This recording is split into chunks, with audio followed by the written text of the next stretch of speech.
Hello, everyone, and welcome to another Throwback Thursday.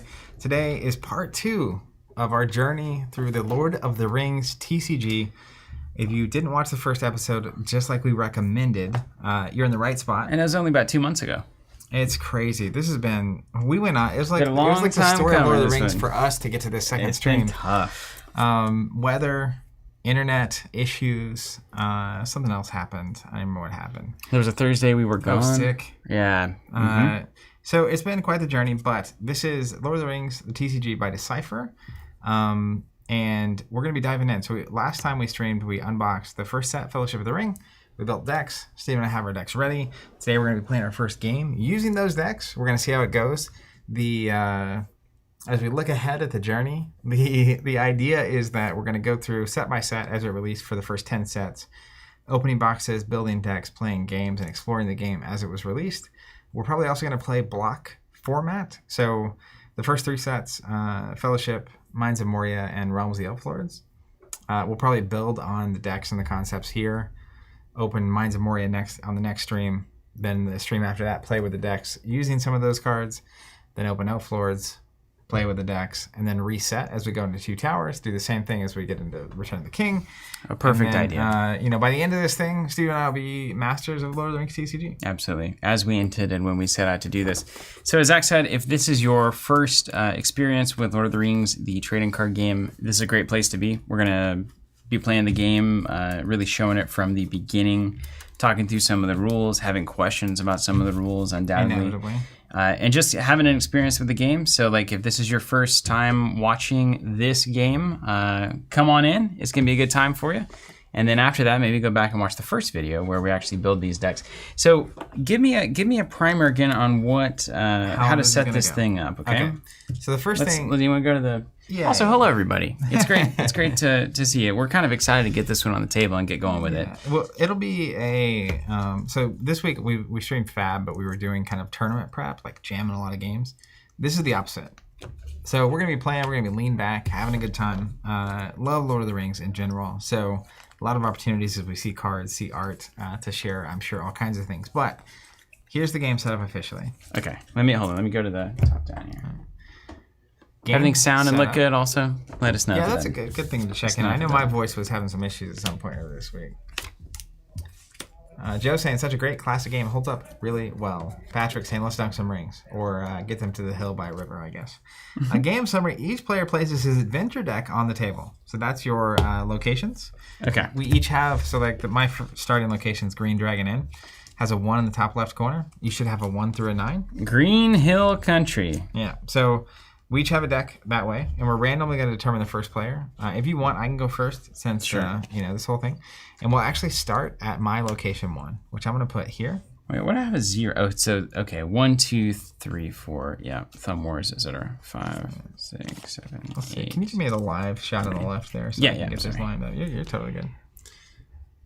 I'm the producer and the participant. So do we need to zoom out? Is this a big one? I don't know. So we're going on a journey. We'll zoom out if we need to. So what's going to happen is we have these locations, right? And they're going to form the site path. So we're going to go 1 through 9. Okay. The first player to get to 9 actually wins the game. And I actually like putting it up here. This probably makes more sense. We can see it better. So then we like roll down. Yeah. But once both of us are not on site 1, the only thing that matters about site 1 is we might reference this text with other cards somehow. Like you had an ability where you always get the first site thing on a character. Yeah. Otherwise, it doesn't matter. So we can literally just slide these off screen and then reference this stack if we need to. Okay. But one of the more notable pieces of the game is, and we have these little tokens here that we painted for Skytear, actually. So we're going to put both our little markers here. You're the green one, I'm the red one. Okay. And then that way people watching can always know which location we're at. What's going to happen as we get through the game, and I'll give you kind of a primer, is at a certain phase, I'll have the choice as the first player to move to the next location. You always have to move at least 1. But whoever is doing the moving, the location actually comes from their opponent's deck. Yeah. So if you're kind of behind on tempo, at least you're controlling what locations are coming out. Yeah. Which is a really cool balancing mechanic. So anyways, we have our locations, and we'll start at the Green Dragon Inn. Determine who's going first, that's me. First player plays site 1, I just played it. Each player puts his player marker on site 1, did it. Each player places his starting fellowship on the table. So your starting fellowship, you always have a ring bearer, which at this stage in the game was only Frodo. I have Frodo, son of Drogo. I think you have the same character over there. Yeah. And then the ring bearer also has to have a ring. So we both have the one ring from the Fellowship of the Ring. It's called the ruling ring. And this is attached to your ring bearer. And we'll dance with those rules in a second. But you also have basically 4 costs worth of characters that get to start the game and play. So my 2 are Gimli, son of Gloin. Top left, you'll see that 2. That's his cost. I also have Legolas, Prince of Mirkwood. He also costs 2. So they're actually my starting fellowship. And are we looking at what? We do 4 worth? 4 costs. Because I forget who I was. What was I? Probably Sam and Gimli? Seems like what you would do. I thought you were on Hobbits. I mean, I do have a lot of Hobbits here. So let's see. Maybe it was Gimli, though. I think it probably started as Gimli. What's in your deck? Do you have a lot of Gimli cards? Slash the Dwarven cards? None Gimli cards. Let's see. And they got to be companions. Okay, let's see. And actually, here's something of note. We play the first site, then you place your starting fellowship. So Green Dragon Inn says exert a Hobbit, play Sam from your draw deck. Mm-hmm. So actually starting with Sam is kind of a waste of time. So I don't want to do that at all. You would almost start with Merry and Pippin. Let's do that then. And then exert one of them to get Sam out as well. And then there's something here. There was some kind of a synergy here that I was supposed to have. I think it was exert him twice to add his strength to another companion was important. And I was going to do that to somebody. Then you have the Healing Factory. You can just look at your Hobbit cards somehow. Yeah, we did have the Healing Factory. Uh-huh. Oh, and there's bad card in here too. See, that's why I was getting confused. Someone asking, do you have Boromir in your deck? I thought you went man, because I was doing neither. Man. Well, you have Gondor cards? Let me see your stack. I don't have any of that at all. No more cards in the deck that I built. So you have this dagger. You have 2 of those, and the armor. Let's see if you have a Boromir or not. I think we opted out of Boromir, if I remember correctly. There he is. There he is. That's the whole point. Okay, so it's a 3 and then a 1. He's exert to give a Hobbit +3 strength. And then Merry exerts to give somebody double strength to another companion. Yeah. Yes, this is the idea. And you'll also be able to get a free Sam. That's right. Which is really cool. Yeah, there it is. There it is. Nice. Thank you. Okay, so then we shuffle and we draw 8. And then I'll walk you through the turn structure as I take it. Shuffle and draw. Okay. You won't have to make any decisions at this point until, later. Until, later. As games do. Let's kick it around for everybody. How's everybody doing? It's Thursday. What's going on Thursday out there? Weird day. Probably one of the weirdest days of the week. Probably the weirdest day. Tuesday's got a lot to say. I feel like Thursday's the downhill side of Tuesday. Particularly interesting for us because we have 4-day work weeks. So it's like a Friday, but also it doesn't ever feel quite like a Friday. Yeah, true. Yeah, apparently you bid and we're just not bidding for the thing. That's a lot of complexity. Later on, when we're actually good, we might do that. Yeah. I don't know what I'm bidding on. What am I bidding on? I think what you're bidding is giving your opponent starting Twilight, which is how they play the bad cards. So I'll actually just show you my opening hand. And this is one of the things that happens in this game. Try not to remember this when you're going. I drew 8 cards, 6 of which are minions, 2 of which are Fellowship. Mm-hmm. So I have a very limited number of things I can even play on my good guy turn. Yeah. So you're going to be playing on my turn as the bad guys. And so you have a decent amount of stuff that you might actually play, which we'll come back around to in a second. So, all right, walking through the turns. First phase is called the Fellowship phase. So you can perform Fellowship actions, and then you can also move to the next site. And Fellowship actions also include resources. So I'm going to go ahead and play the Tale of Gil-galad. And now you can play anything you want, but as you play stuff, you give me bad points. That's right. So this costs 1 on the top left. I'm going to put one of these Twilight here.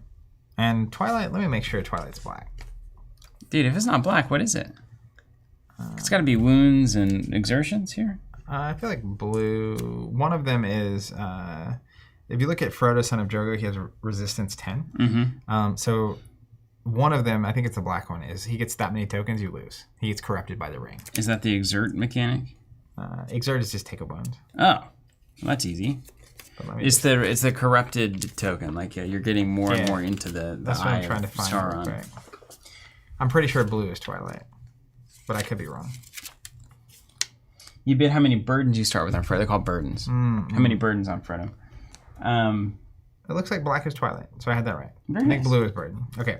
If I'm wrong about that, you can... It is beautiful weather in Oklahoma. Thomas Morton, my only day off. Thomas, I'm glad you're spending it with us. It's wonderful. So I'm playing this Tale of Gilgalad, which I'm going to give you 1 Twilight, and it says, Tail Bearer must be an elf, so it has to go on Legolas. Skirmish, which is an action you can use during the skirmish phase. I can discard this condition to give the bearer +2 strength. Otherwise, you see this +1 on it? He has +1 health while he has this. And this is one of those games that really loves static bonuses, right? Yeah. Okay. Yeah. That's probably the biggest downside to the game. Most of the time it's pretty manageable, but you will have certain decks that are like, all your doors get +1. All your doors get +2. Yeah. We've got some dice. Let's just bring it back. That kind of stuff. Okay. So that's the only fellowship actions I'm taking. That's not true. I'm going to take this fellowship action on the location. I'm going to exert a Hobbit, so I'm going to do damage to Frodo, to search my deck and play Sam. Oh, right. You're going to get Sam too. So we're telling 2 different stories at once. Yeah, that's right. Do I get Twilight for that? You will. Yeah, you will get 2 Twilight. Dang right. The first location is usually pretty safe, though, and you'll see why. So he costs 2, so I'm just going to slide 2 more over here. Can you throw him up on your line so we can see actually what's doing? Like we can keep our original party, and then can we keep the other people up top? Yeah, actually, it's pretty normal. I remember now to do this kind of a thing. Okay. And then cards that like stay in play can go down here. Like if we were playing across the table from each other. Yeah. Because you'll put your bad guys out here. Okay. And we'll be, engaging. Interesting. Like this Sam, son of Hamfast, he has a fellowship action where you can exert Sam to remove a burden. Okay. So if I put 3 burdens on Frodo to go first, he's 3 out of 10 to get there. But then if I know that I'm going to get Sam, if I'm going first as my location, I'll get Sam. You might not have Sam in your deck. Right. Yeah. He also has, interestingly, this response. If Frodo dies, he can become the ring bearer with a resistance of 5. Very cool. He can kind of be a second. He's the backup. It's a different story to tell, right? Yeah. Okay. So then I'm done with my fellowship, and then I get to the move to the next site phase. It's not a phase. It's the end of the fellowship phase. So I have to move to the next site, and it's going to come from your deck. So it's your site too. Okay. It's the Etenmoors. Okay. So I'll boop. A couple things happen when I move. First, you'll see the Twilight cost in the top right is 2. So you're actually going to get 2 Twilight. And then you also add a Twilight for every member of my fellowship. So you're going to get 4 more. So every character you play is another Twilight? Well, every time I move, you get 1 for every character that I have. Not allies, just companions. So, okay, because it's a companion. Yeah, actual people in the fellowship. Companions make a fellowship, okay. It's important to remember, we're going to the shadow phase, so you get to perform shadow actions where you can play stuff. One of the biggest pieces to remember at this particular stage is roaming. So if you pull up a minion, so I have an Uruk-hai raiding party. On the bottom left, they've got a little navigational looking thing with a number. If the location we're at is lower than that number, they're roaming, which means they cost 2 more points to play. Okay. So they don't really like to be there. Yeah. Okay. As an example, and lore-wise, the Etenmoors are a pretty friendly place, so you wouldn't expect orcs to just be roaming around. Yeah. Right. Yeah, it makes total sense. So now what happens? So you played all of your fellowship stuff. So now you get to play stuff, Now I play all my bad stuff. Now these are your resources. The other thing to keep in mind is any events you might want to play might cost resources too. So if you want to save any resources for that kind of stuff that are going to resolve at different phases, that's just a note. Also, the location says play in skirmish, exert a companion or minion to make that character +2 strength. Okay. So that's a pretty feisty location. Okay. So sure, I got something for you. Yeah, I got something for you. So let's see, and this will be a temporary battle. These things will go away at the end of the mess with you phase. Yeah. So the hero stuff stays, the free people stuff stays, and you can think of a character as a resource curve, right? It's I give you 2 threat for playing Sam, and I'm also giving you +1 threat as long as he's in the game every time I move. But yeah, so all the bad guy stuff that you do when I stop moving will clear. Okay. Unless it's like there's like the resource stuff that you play that would stay. And do I have any incentive to not play out as many bad things as I can? The only incentives are if you want to keep it in your hand for later. Like if right now it's not going to really do anything. Will I redraw at the end of the turn or anything? Yeah, you're always going to draw Okay. back up. Yeah. So in fact, you redraw every time I move, and you can move multiple times in the same turn. The free peoples don't get to redraw every time I move. So it's challenging for my side to move twice. Anyways, so yeah, it's a very high incentive to play everything out that you can. Okay. Let's start with the Goblin Warrior for 4, because it's roaming. Also notable, depending on the location I'm at, right, is if I do move to Site 3 and you had things that could be into play at Site 3 for cheaper, you might wait in case I move twice. Because your Twilight doesn't disappear if I move again. It will disappear in between rounds, which we'll see in a second. So this is the whole scheme of the game. Is if you decide to do usually one moment in the game where you do a double move, that's when you have to earn the pain. Yeah. I've got to be able to dump on you. All right, let's play another Goblin Warrior, and let's hold 1 Twilight.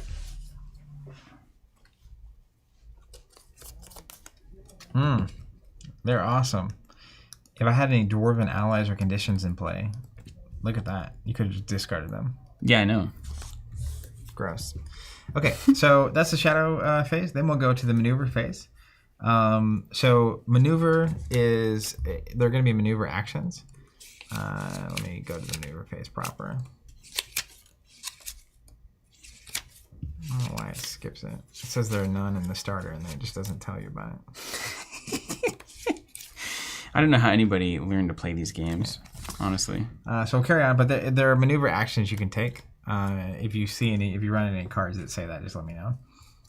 Next, we'll go to the archery phase. So if you have any archers in play, which I do, so Legolas is an archer, and I want to read this specifically. During the archery phase, you and your opponents conduct the archery fire. All shadow players count the number of all of their minions with the keyword archer to determine their archery total. Okay. No matter how many shadow players there is only one archery total. As the free people's player, you also count the number of free people's companions you have with archery, 1. There's a default archery total of 0 for each side. A card may add to that total even if you have no archers in play. Then you must assign a number of wounds equal to the minion archery total to your companions. After I've assigned those, you choose one shadow player who must then assign a number of wounds equal to the fellowship archery total to their minions. Yep, so Legolas just shoots 1. Dead. Wounds are assigned 1 at a time, etc. Okay, then we get to the assignment phase. That's the next piece of this. So here's how this works. Free people's players can assign defending companions to minions. So I'm basically choosing who's fighting who. And I will... You're at 6 strength. So... And what happens if you don't assign? Is that even a thing? Yeah. So... To go to the ring bearer? To walk into it proper. You may now assign companions to defend against attacking minions. A player may not assign more than 1 companion to the same minion. Okay, 1 fight. When the free people's player assigns one of his characters to skirmish a minion with the keyword ambush, you don't have that. If your assigned companion has the defender keyword, they can get 2. Defender +1, they can block 2 things, etc. When you complete the assignment of companions, the shadow player may assign any unassigned minions to any companions. Cool. Okay, so even if they're already assigned. Okay. Yeah. Okay. Yeah. So if you swarm me, that's a problem. Shadow player assigns leftovers, and then we go to the skirmish phase. Okay. So the skirmish phase is the free people's player chooses a skirmish. Players perform any skirmish actions they'd like back and forth. You resolve the skirmish and assign wounds. If there are any skirmishes unresolved, repeat this procedure. Right on. Makes sense. Yeah. What about like events? Those typically They'll can be have an played action. when they say that they can be played. Let me read something. When it comes to skirmishes, if the total strength of one side is more than the strength of the other side, the side with the most strength wins. Place a wound on each character on the losing side. Okay, so it's not, there's no damage. You're not doing damage on a stat. It's whatever wins does 1 damage to the other thing. That's right. Now, my Gimli Son of Gwen says damage +1. So he actually does 2 damage when he wins. He also has a skirmish action, which is something I can do here, to exert him to give him +2 strength. This location also says you can exert a character to give it +2 strength as a skirmish action. Yeah. But as it stands, it's tied right now. Yeah. So what happens in a tie? Shadow? Let me look at this real quick. Shadow win? No, nothing happens. Nothing happens. Yeah. And first action goes to you? Yeah, and then we go back and forth until we pass. You know, classic, responses, etc. Pass priority, build a stack. Are you passing?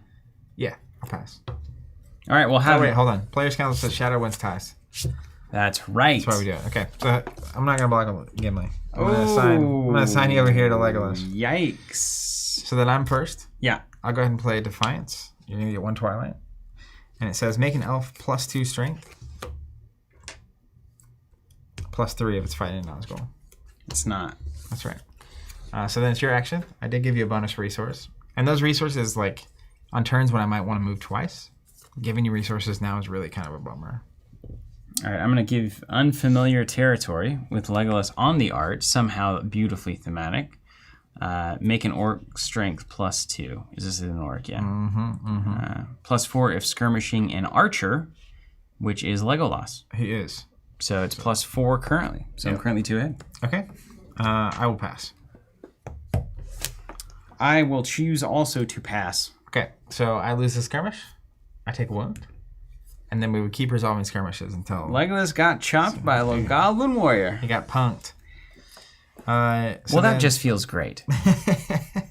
We did it. So then the bonuses go away, etc. Skirmish phase is over. Then we go to the regroup phase.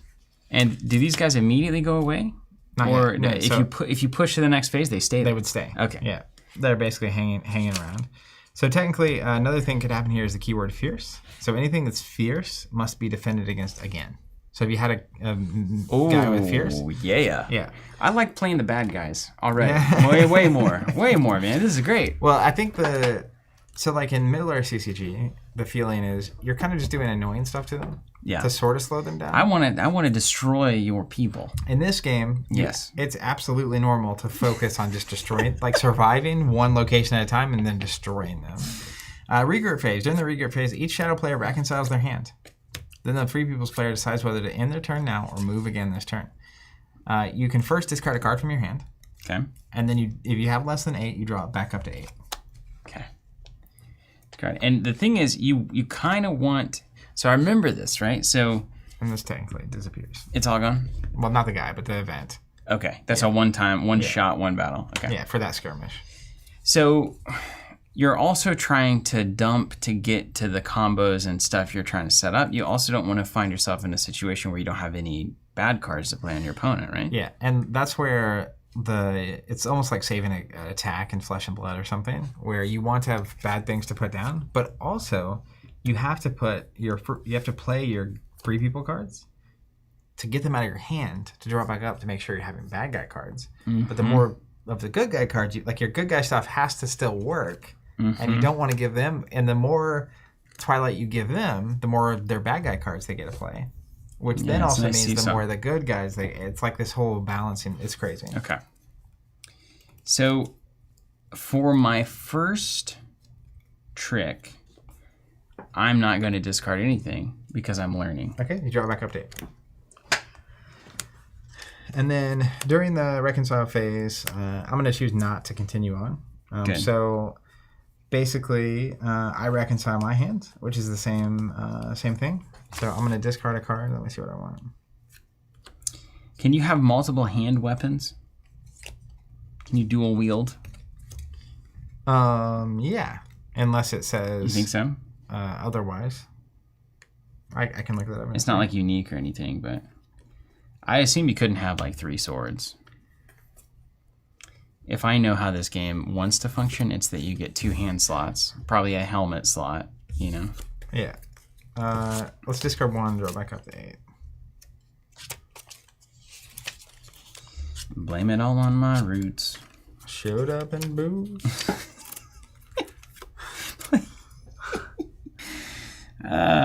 Playing possessions. That's what we're doing, right? Yeah. Didn't say anything about it. Players Council says for possessions, it's limited to 1 copy of the same item class per character. Hand weapon would be an item class. Yeah. It doesn't say that in the rule book. Can you believe that? I can. It's not exhaustive. Some possessions play to your support area. That's all it says. That's hilarious. I don't know how anyone did this. And this guy's now gone because you did not travel. right? That's right. So the board clears, your Twilight clears. Everything's gone. Okay, we So I kept going. again. Twilight stays, bad guys stay, and then I moved. You get 1 for each character that I have, and then you get whatever the new site number stuff is. Okay. Okay. I've got 2 Marys. So I've got this Mary. Now, can I heal by discarding a Mary for a Mary? You can. Okay. Yeah, so you're like exerting this to get Sam, and then discarding the other Mary to heal. The exertion that you just did would be like a pretty sweet play. Okay, so I'm gonna exert Mary to go get Sam.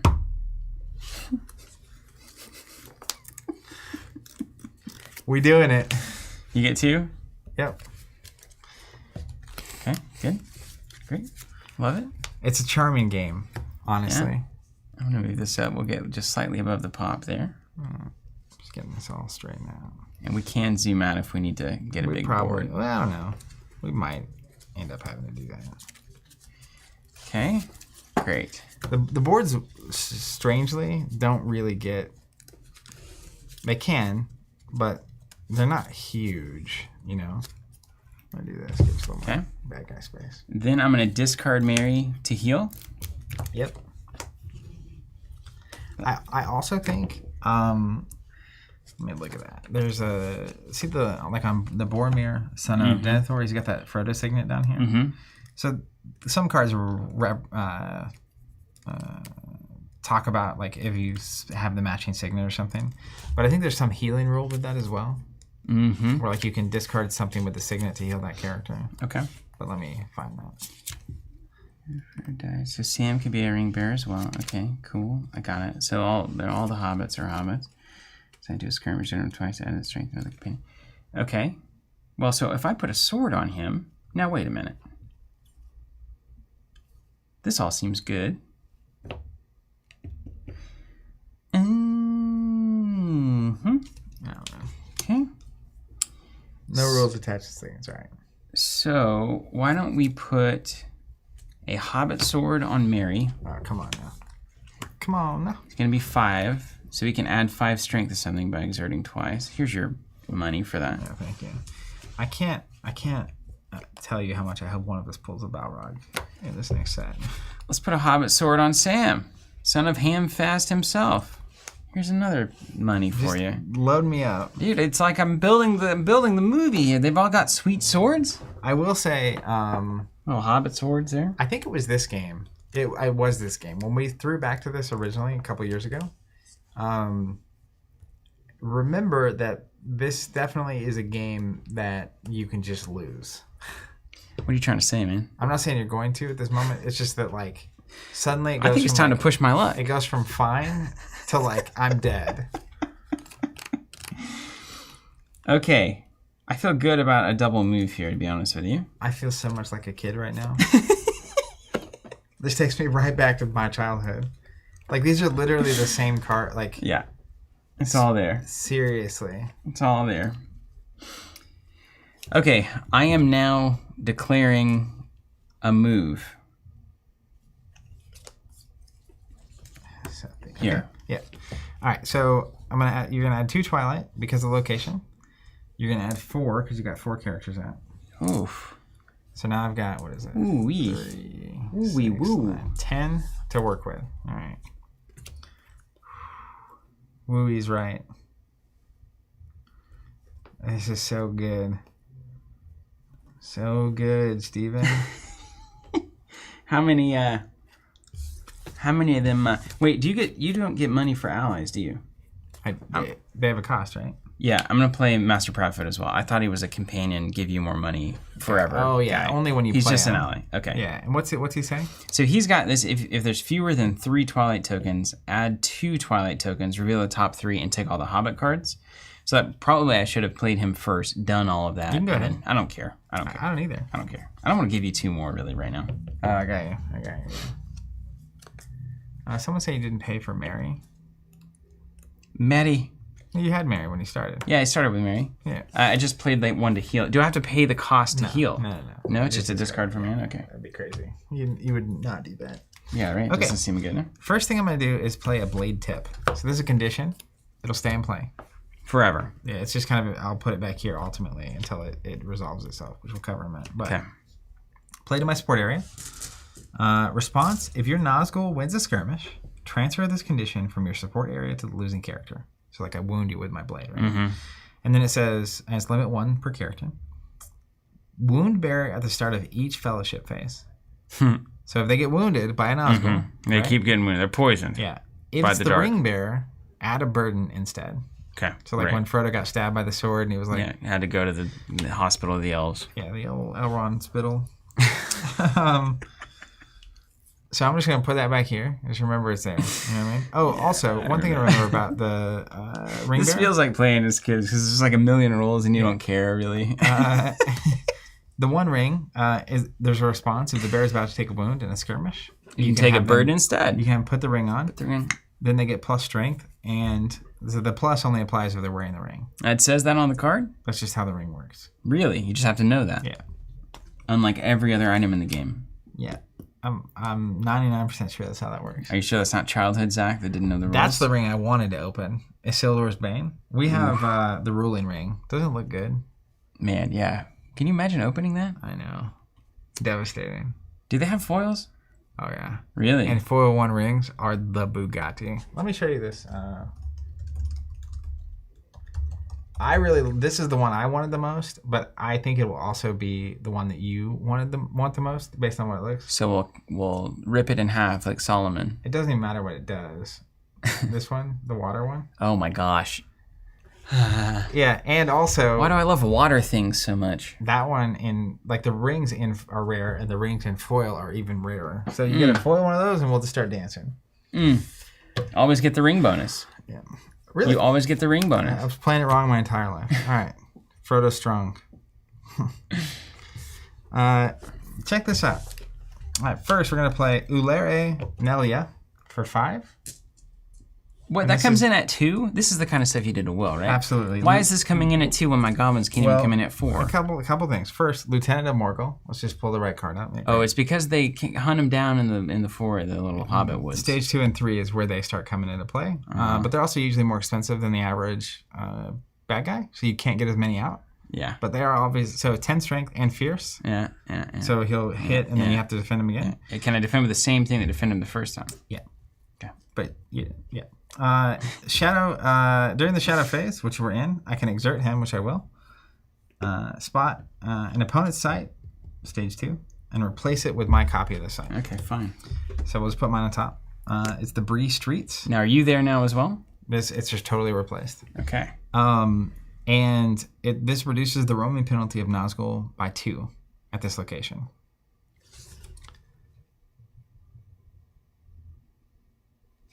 Okay. So far, everything's fine. And then I'm going to play one of my childhood favorites, Ulere Cantea. I don't know if I'm saying that right. Fierce. And during the skirmish phase, I can exert this character to How did you draw everything you needed? Look at how many cards how many of these are there in the deck? Nazgul? Yeah, these in particular. These level 3, level 2 guys. Well, all the Nazgul I think are level 3 or 2. There's only a couple are level 2. How many are in the deck? How many in that deck? I don't know. How many Nazguls you got in that deck? The real question is how many are already in my hand? I'll just tell you the answer real quick to make you feel better about it.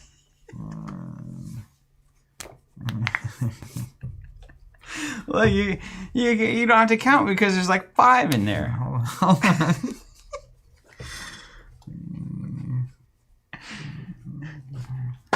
7 You got 7 Nazguls in the deck. out of 6. It's 10% of my deck. Yeah. And you draw 8, which is 10% of your deck. Okay. So the opening hand, I should probably have 1 on average. Yeah.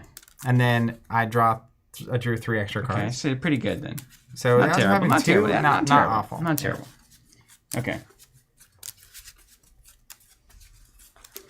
Okay, now I'm supposed to somehow deal with double fierce. Man, we might be making it to game 2 pretty quick here. Yeah.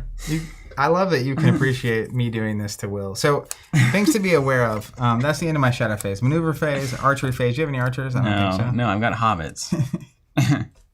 Then assignment phase. So, you're going to have to block and block again.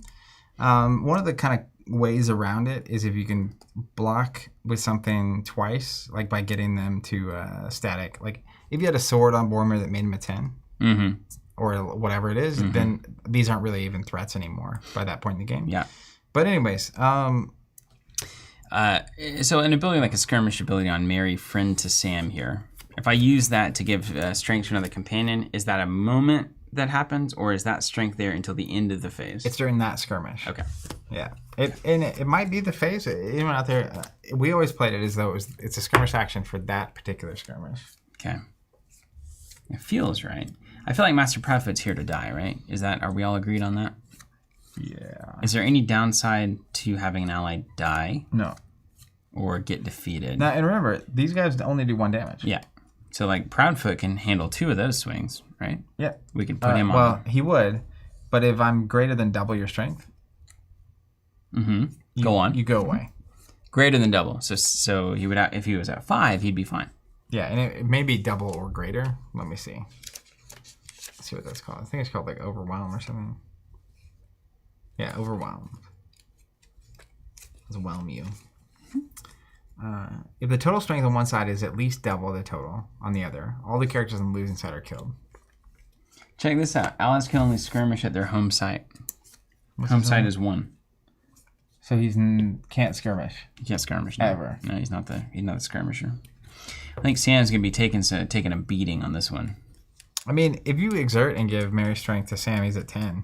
That's right. Once. Yeah. And then I can kill Mary to do it again. That doesn't seem right. Mary has 4 health.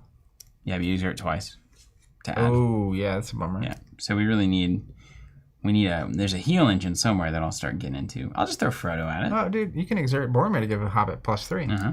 So you can win once with Sam. That's right. But why? I'm not gonna kill you. Nothing does plus damage. You got 3 health and stuff, yeah? Anyway, let's start resolving. Don't forget about my blade tip. How many cards you got? 5? How many of those are shadow cards? 5. Literally.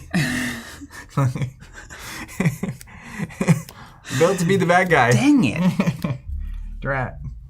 Okay, anything I should know about on your exert to discard a weapon borne by a character that this thing is skirmishing? Don't have this guy touch Sam, because I can just nuke your sword. Yeah, you don't want that. Okay.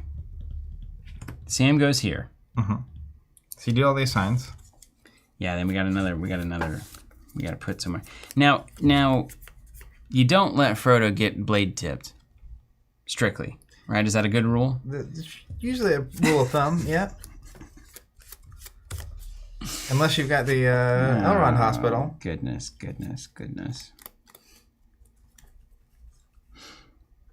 Okay, somebody's just going to have to take a beating here. I think it's Boromir. Always. You're going to kill Boromir. Can he use his exert action if he's in a skirmish? Yeah. He just, you can't exert to kill yourself. You know what I mean? I don't. Like if you have 1 health left and you're trying to exert, it doesn't work. There's no resolve the ability, die. But that's what he did in the movies. Oh, he's still probably in going the to die book, at some point. presumably. That was the whole. He exerted himself, blocking all the arrows, and then he got shot by the big. Yeah, he gone. May he rest in peace. Okay, we'll go there. Yeah. All right. So then we resolve in the order of your choice. Let's resolve here first. Your first act. Okay, so I need to start working on getting my health higher than yours. Your attack. Well, yeah. All right, let's start with Rare Mary. Exert twice. I'm going to add 5 strength here. Okay. So Sam is now at +5. We're tied.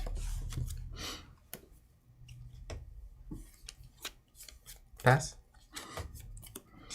All right, how about this, though? Dagger Strike. Make a Hobbit companion bearing a hand weapon, strength +2 and damage +1. I'm sorry, is there a Nazgul barbecue going on tonight? He's cooking him up. Part of the movie you didn't see. There was now the Hobbit specifically was helpful in killing the Witch King. Didn't Spoiler. kill a Nazgul though, which is about to happen. But he stabbed the Witch King in the leg. Oh, that's true. Yeah, the Hobbit was actually critical in defeating That was later on. No, later on. when he leveled up. Yeah. Okay, I'll pass. I'll pass as well. You take This 2. resolves. I take 2. So this thing goes. Ooh, that Good feels play. Good play. Good play. Good play. Good play. Good job. Good job. Okay, and then the other skirmish resolves. So Is this you're a first. once per turn or anything like that? It all just comes down to how much health you have, right? Yeah. You couldn't do it again because you would kill yourself to do it. Right. But you could keep doing it technically. I have no response. I will pass. Okay. So you'll take a damage, and I will go ahead. Oh, come on. You're going to blade tip him? Yeah, he was meant for death. And then all those are resolved, so then Fierce, you have to reassign this. Yeah. Well, if he's going to die anyway. I mean, when does he die, ultimately? Start of each of your fellowship phases, you'll take a wound. Yeah, so we may as well just get this over with. Now, yeah. Boromir kind of found his way here, didn't he? There are upsides to having a smaller fellowship. Less mouths to feed. And there's really no reason, Sam takes a wound. You have no funny business. Is there funny business where if you hurt a hobbit, you play a card from hand and kill it suddenly? Could be, sure. Of course there is. It's not Death of the wee ones. That's right. Win the game if you kill a hobbit. Yeah. Okay, That'd be great. Next up. HT2W saying Sean Bean has got to go. It's the law. He's good at dying. All right, I got to really think about this. So I'm not going to push my luck. There's no way I move twice here, right? No.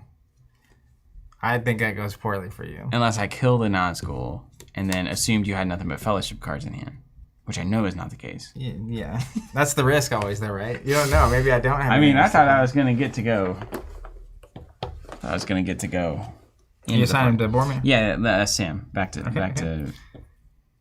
Well, yes, no. No. Boromir. They may as well Boromir, right? Yeah. Yeah, Boromir's okay. You pass? I pass? Yeah. Take one? Yeah. Do you want to keep going forward or not? I don't. No, I don't. I want to regroup entirely. I'm working on discarding the card real quick.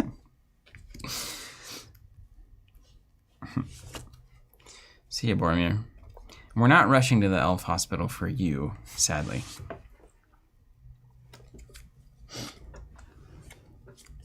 Derek says I should do it.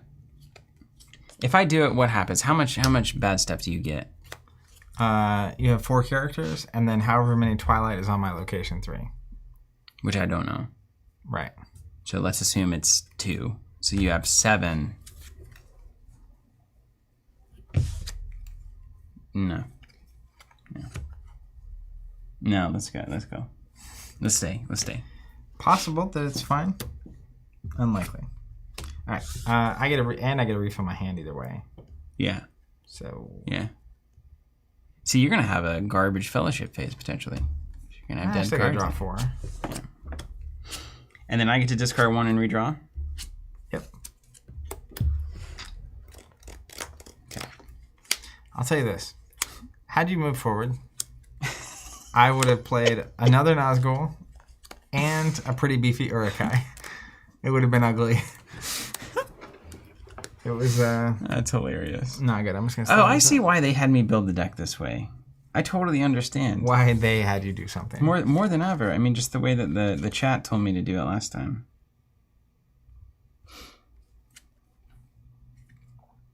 Mm-hmm.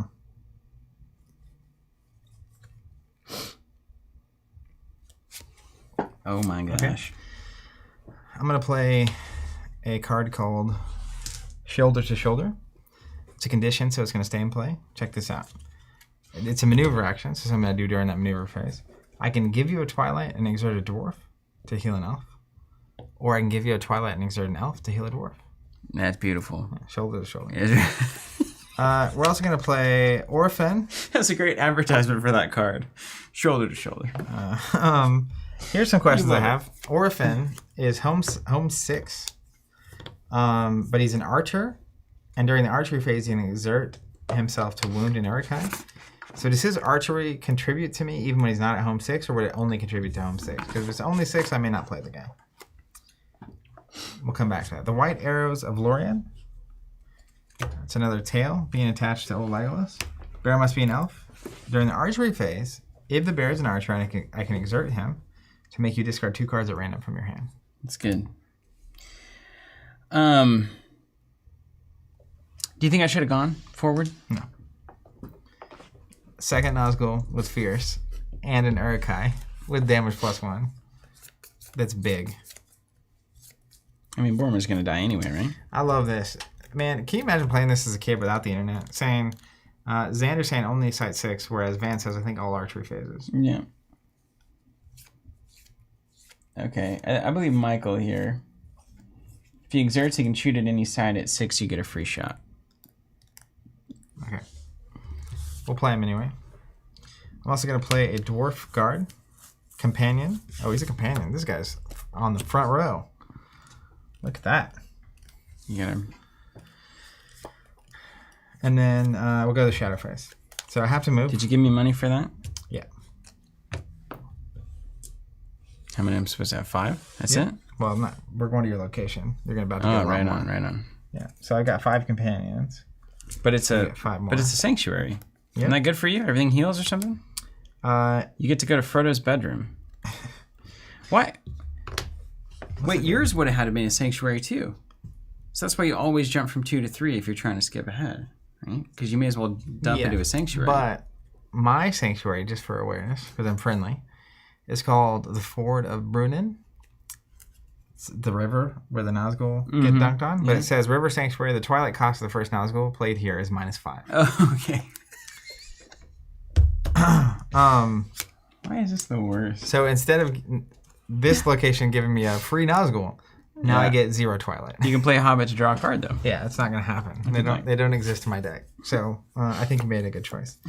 Okay, so you have 10. And if I stay at the Sanctuary, so if I move twice here, it won't happen. But at the start of my next turn, all my characters would heal 1. Okay, so if we're going to kill, we need to kill now.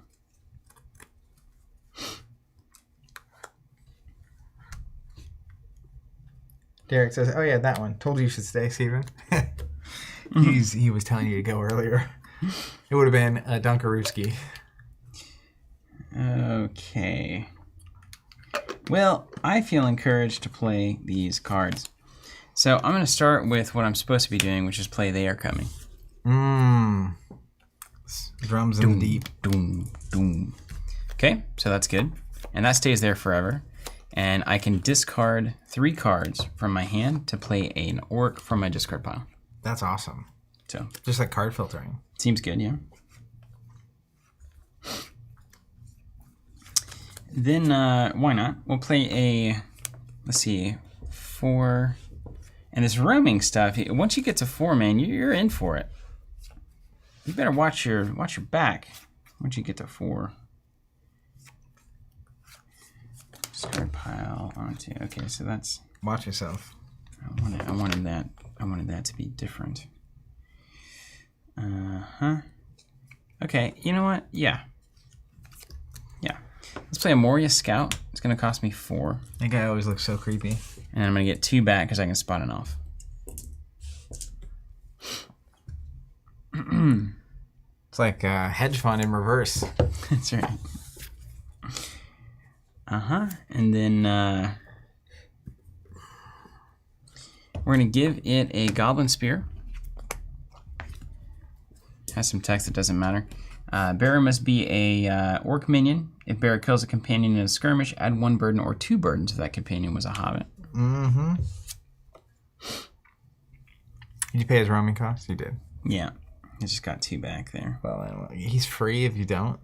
Oh my goodness. Yeah, I feel like that's kind of the swarm idea, is that as a concept. And then, do you only have the 1 archer? You have 2 archers now? Yeah, but he doesn't count except for Site 6. But you can wound him to shoot. To shoot an Uruk-hai. Okay, great. Which is not this. That's great. Which makes sense because Orphan would have been at Lorien, which is where they get like where Galadriel's at later on. This is like a Rivendell moment. Right. The second sanctuary is more like Lorien before things, keep going. Okay, and then lastly, you don't have any. He's not a dwarf ally. That would have been fun. Would have been very annoying for you, I imagine. All right, well, I like everything else I've got in my hand, so let's be cool. I'll say they're coming for the moment we hit 4 and I can start churning stuff out. I want to keep things in there. Cards in hand? I have 5. Asking for our friends. Okay, so then we go to the maneuver phase. Technically, I could use this ability now, which you can imagine. I'm going to heal 1 from everything, so it would be really, if I have multiple wounds on something, just moving them around and sticking would be fun, but I'm not going to. Then we'll go to the archery phase. I've got one archer coming at you. So I take 1, right? Yep. And then we'll go to the assignment phase. You're at 8. Beefy. Gotta be careful. Travis Chance in the chat. What's up, Travis? Good to see you. This is the best game. I do enjoy it. 8's a big number, dude. Yeah. Yeah, that's the idea. It's the only thing that can survive the archery phase and actually make you annoyed. Yeah. So I'm gonna block with Gimli. It's so risky, right? Because like technically, if you had Pump 4 in hand, he can exert to get +2, which is why I'm blocking with him. But if he doesn't have, like, if I block with Legolas at 6 and you just Pump 4, you kill him. Yeah, that's what I was hoping you would do. People die. Yeah, for sure. Okay, I'm gonna block with Gimli and then I'll pass. And you get to heal 1 from everybody for free. If I don't move. Okay. But if you double move from this, you don't get to heal. It really encourages you to stop. Okay. Travis, I've spent so much money on this. Still do. Also, hey dudes. Hope you're doing well, man. 8 to 6. It's crazy to think. We're almost 2 years from the Gamma. Last Gamma went to? Yeah. Which was the one right before the pandemic. I remember me and Travis chatting at that Gamma. Okay. I was wrong on healing. You heal up to 5 wounds from companions at the Sanctuary. We're doing some things right. Well, I gotta think about what my life actually looks like here. It's probably a good time if we finally start talking about that. 10, the heal, you're gonna heal, it's not gonna matter. So, and then I'll discard this for the turn. So I'm gonna pass. Okay. It resolves, I'll take 1. We'll slide back. And then I will end my turn. Okay. So you get to reconcile either way, but then I'll reconcile. Discard 1. And then 1, 2, 3, 4, 5, 6, 7, and 8.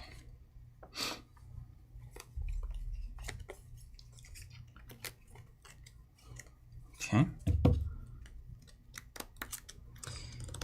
And these guys go away. Oh, that card.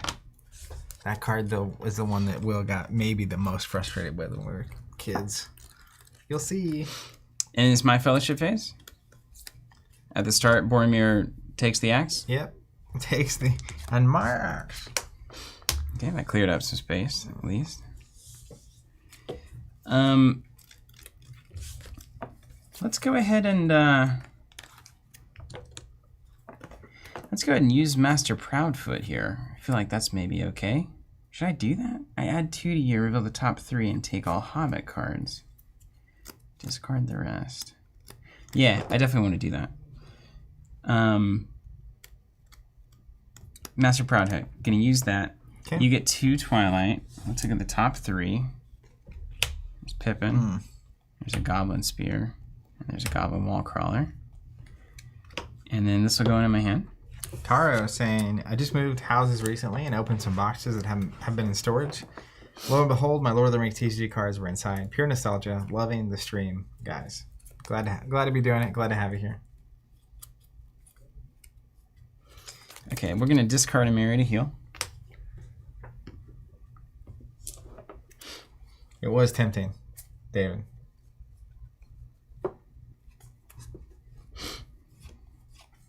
Okay. Then I'll pay 1 for Pippin. Friend of Frodo. Of course.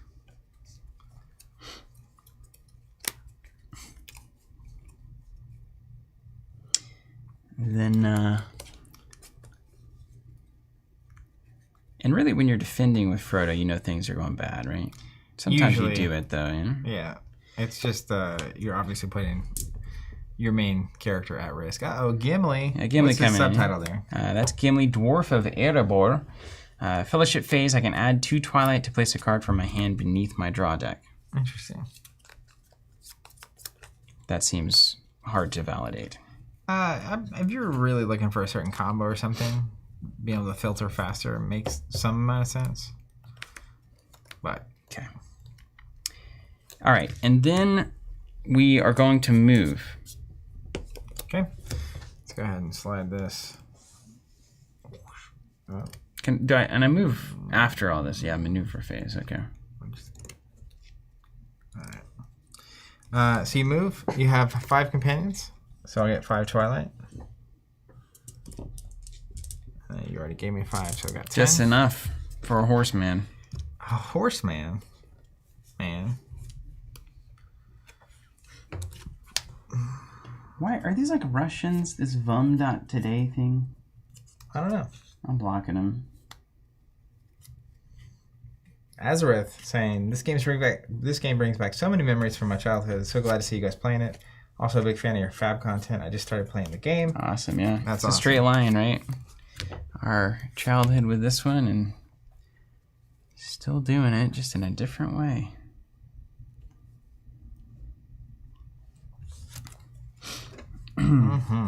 It's gonna be glorious. Ulere Ostea. Yeah. What'd you call me? I don't know. Ulere Ostea is how I would say it. Cost me 4. It's not roaming. Would say, yeah. We're at the home court of the Nazgul. Then I'm gonna play an Uruk fighter. Cost 3. He is roaming, so he's gonna cost me 2 extra. So he's gonna cost me 5. And then these are all events.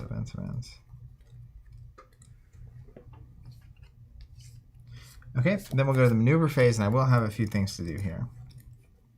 Particularly, I can spot 5 companions to make this minion fierce until the regroup phase. Okay. I see 5 exactly, so he's fierce. Also during the shadow phase, I'm going to do that. He's going to exert, and he will also become fierce. You can see the theme here. He can make himself fierce, basically. By taking a damage. Yeah. And then during the maneuver phase, I'm also going to play Saruman's Reach. Maneuver, exert, and Urukai. So I'll exert the fighter. Choose an opponent to either exert 2 companions or make the ring bearer wear the 1 ring until the regroup phase. I'll choose that one. You're going to wear the 1 ring. Oh, like put it on? Yeah. Oh, like I was wearing it around my neck. Exert 2 companions? Either exert 2 companions or put the ring on. Yeah, I'll exert 2 companions. What could go wrong there? Let's exert this one. Pippin, of course. I was trying to tempt you into putting the ring on. And then what do I put one on Frodo? Is that scary? Is that too scary? Is that supposed to be I'll get to heal some stuff, so sure. Let's put one on Frodo. I don't know. I think he needs to take some damage, see what happens. I'll learn my lessons. Well, I think that's totally fine. Now we got to declare blockies. Gimli's Dwarf of Erebor up on this Nazgul. And Sam, son of Sam, up on this Uruk fighter. Okay. Where do you want to resolve first? We're going to...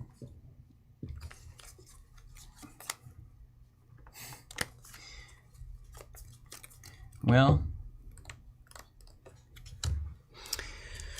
Let's resolve...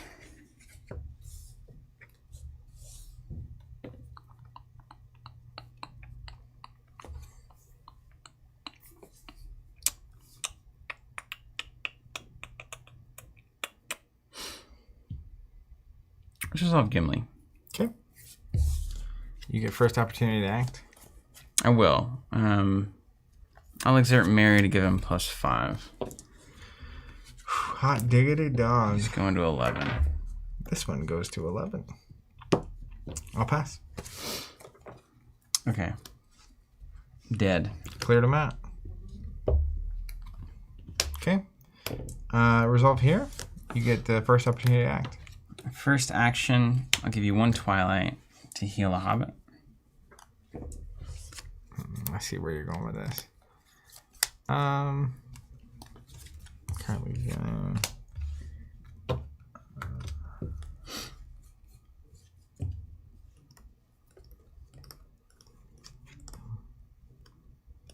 Do you have any actions? I'll pass. Do I have any reason to kill this thing? Worst case scenario, it does 1. It does 2 to me, I guess. Yeah, and it's fierce. Yeah, so it does 1. Oh, it's damage plus 1. That's okay. I'm gonna heal Mary again. Yeah. I'll pass. Stout and sturdy. Okay, let's go +5. Okay, so what does that put you at? That puts me at a lusty 10. All right, I'm going to play Savagery to match their numbers. Make an Urukai, Strength +2. Or spot 5 companions to make an Urukai +4 and Fierce to the end of phase. No. So we're up to 12. I will pass. Okay. So I do 2 damage. You're like, oh. Okay. And then he's Fierce, so you have to assign him again. And this +4 actually sticks around until the regroup phase. Does it say that? Yeah. It says +4 and Fierce until the regroup phase. Okay. Pippin gonna take that one there. Oh wait, no, you got the overrule thing, Yeah, right? overkill. All right, so what? It's got to be who? I'm at 12. Gimli? You're 12 forever? It's +4 until the regroup phase. So he's currently just to 12. And that was free? It's +2 unless I can spot 5 companions, at which point. Why didn't you start killing companions then? Why do I have so Waste of many time dudes? here. Joe's saying Savagery is one of the most brutal cards in the block. And if I let it come through, you assign it to somebody, right? Yeah. So the if I go here, that's nerve-wracking because if you have a pump, he's dead. If I go here, he's dead anyway. Completely. Off the bat. Gimli seems important. I would imagine some amount of it is, yeah. Pippin's probably the easiest death here. Yeah. Yeah, let's throw Pippin in there. All right. He's getting captured. The Uruks got their way. They stole the Hobbitsy. So that happens. Then we go to the regroup phase. I will discard 1, draw. And then you can decide to press on or not. Okay. Then I mean, I'm not going to, but I probably should. the healing from here and the fact that I have 3 Twilight already seems brutal to keep going here.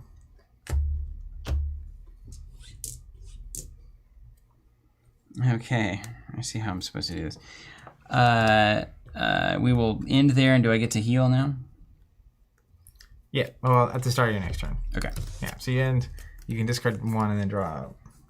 I'll stay here. 4, 5, 6, 8. Ryan, when a unique character like that dies, I think they're dead. So he actually goes to like a dead pile. But I don't know that Steven has it. I think I only have 1 in there. Okay. All right, mine? Yeah. First thing I'm going to do is play Gimli's Battle Axe on Gimli. He gets a permanent +2, and he's also damage +1. So, I don't know. What's happening? So he's +2 strength, which you can see. But he's also damage +1. So now he's damage +3. All right, so he's doing 3 damage or 4 damage on a hit? 3. And I'm going to use the green to represent how much damage he's hitting. He's doing 3 damage per hit, okay? Good. And that costs 2. And then I'm going to play Lord of Moria. Each dwarf is damage +1. Okay, so you got big dwarf action. Pretty good. And then You're Voltroning this fellowship, man. we're ramping. Someone's the fellowship and someone's going to be the heat. I started my turn 2. I heal 5 wounds, right? So you have a certain number of wounds that you would expect to get every 3 locations that you could knowingly just clear. And then figuring out when to leapfrog is like the magic. Okay. That's going to be my fellowship phase. So then I'll move to your location 4. What is my location 4? Did I do it right? Oh, the Mithril Mine. Comes in with 3. So 3. I've got 5 companions. Remove 1 to play a shadow weapon from my discard pile. Okay. Like that spear. Like that spear. Yeah. We're going to go here. You added the 3 and the 5. You added 8 there? Yep. Okay. And then it's over to you. Okay.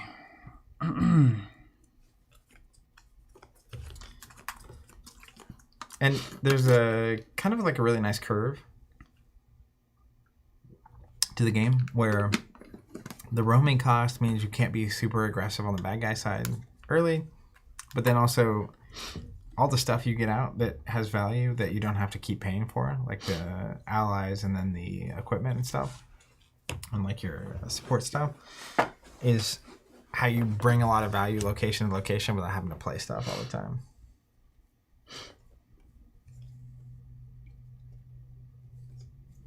Well, Jay, these little miniatures are from Skytear. I actually have Lord of the Rings miniatures from the GW game that I've assembled. I'm planning on painting for both this game and Miller CCG. there is at this point a way to do this well. There absolutely is. And we're going to find it. We're going to freaking find it. Is that Gimli's battle axe there? Would that be considered a dwarf attachment? It would, wouldn't it? Hey, don't be touching that. Well, Goblin Warrior says when you play it, you may discard a dwarf condition. Is it a condition? That's not a condition. Okay. This is, though. The battle axe is a condition, though. What is it? Is that good for you? That's all my dwarves get +1 damage. You only have 1, 2 dwarves. Currently. And honestly, that doesn't matter to goblins because, like, they're all 1 health. Yeah. Can this dude do the archery thing or not? No. No. You can hit Urukai, and it's level at location 6. He can do archery. Okay, so let's start slapping. Just Lola says, and this is important to remember. Maybe to help you find the right way to do this, you should grab a drink of water to hydro brain, so you can hydro life. As you must. Yeah. And how much money do I have? 3, 4, 5, 6, 7, 8, 9, 10, 12. I've got 12. Count them again. That's 12. I demand a recount. That's 12. Okay, let's start here. 4. Okay, and then play it. And if I'm playing an orc from a discard pile, I have to pay the cost. Yeah. Russell says, I don't own this game, but boy, is this theme on point. It makes me want to bust out the War of the Ring game. It is thematic. Okay, a lot of things are about to happen here. A lot of ins and outs. A lot of what have yous. Yeah. Okay, this is going to be phenomenal. Let's go. 4, let's lead the charge with an ancient chieftain. Each other orc gets +1. Static effect. I'm going to put none other than the goblin scimitar on him. When you play it, you draw a card. And +2. What is this card? This is insanity. Oh my gosh, the draw of the ages. The draw of the ages. That's crazy. You're about to lose. Let's go. Moria Scout. Pay 2, gain 2. Oh my goodness. Here comes the horde. I'm going to exert an orc to draw 2 cards with threat of the unknown. He's clicking now. You're Done Bacon saying, hey guys, do you plan on covering the X-Wing 2.5 rules? Your 2.0 stuff was super useful. No. We might play X-Wing at some point, but there's no plans to do anywhere near what we did. Yeah. For a lot of reasons. Those new rules seem crazy, first off. Have you seen that? What they're doing to X-Wing? Or my baby boy? No, I haven't seen it. Okay, here's some more. How about some more for you?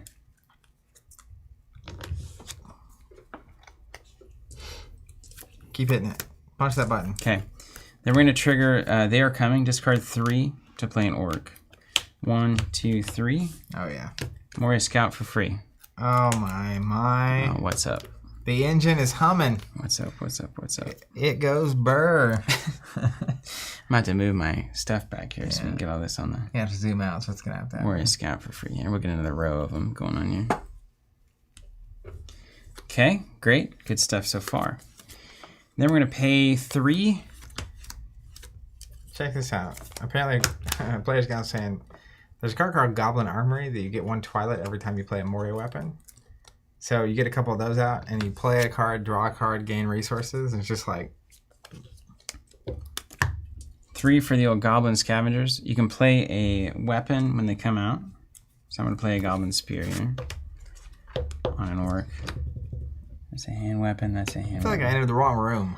6, 2, 4. You know? So let's just put it here on the Goblin Scavengers. Get their own spear there.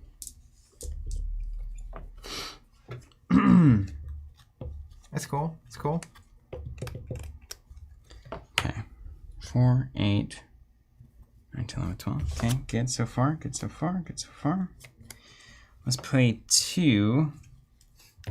Just as full-blown Moria's form is a thing of beauty. 2 for a Goblin Wall Crawler. While at Underground, it's +2, and your archery is -1. And then let's pay 1 for a Goblin Backstabber. +2 damage while it's in the same skirmish as another This is Orc. silly. I'm going to And lose. then I'll pass. I'm about to lose. I got to assign 6 things, then you get to assign something extra? Holy smokes. Cards in hand? My card, I have 1 card in hand. Mm-hmm.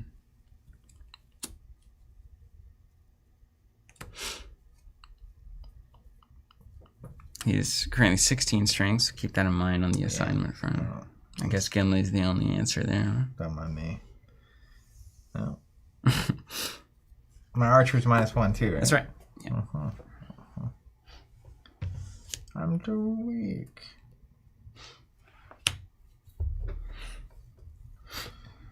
I drew up 8 cards that were all Bugatti. all treachery, like goblin cards. Yeah. 1 card.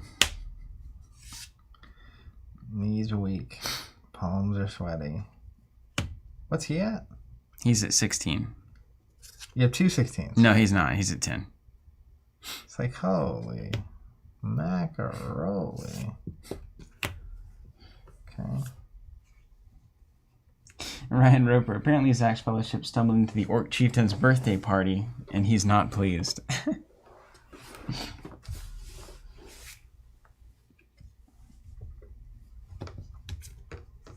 All right.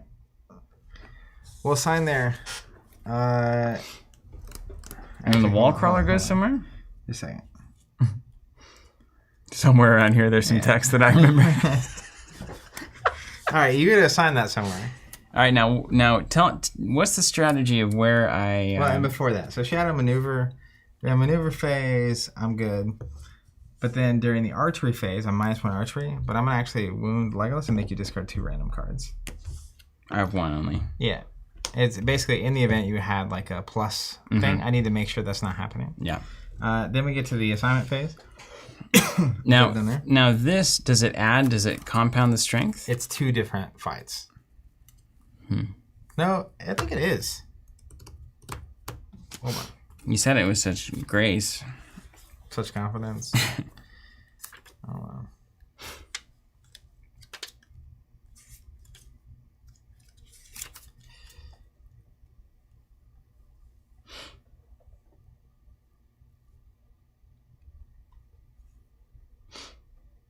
Yep, you can assign it wherever. And then...